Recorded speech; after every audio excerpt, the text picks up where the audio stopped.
وضو کے اعضاء بھی پاک ہو جائیں اور پانی بھی نجس نہ ہو، جیسے کور اور جاری پانی۔ اب یہاں پہ نا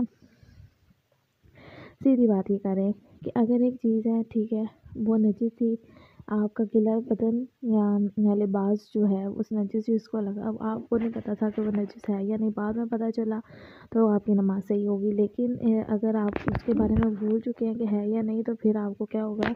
آپ کی نماز اور وضو باطل ہو جائے گا۔ اور تیسری بات وہ یہ کہہ رہے ہیں کہ اگر ایسا ہو کہ آپ کی مطلب مثال کے طور پر آپ کا ہاتھ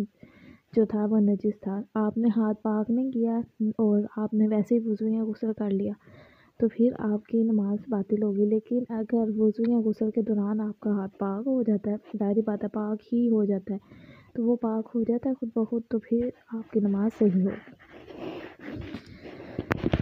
اچھا جی، اس کے بعد کہہ رہے ہیں جس شخص کے پاس صرف ایک لباس ہو، اگر اس کا بدن اور لباس نجس ہو جائے،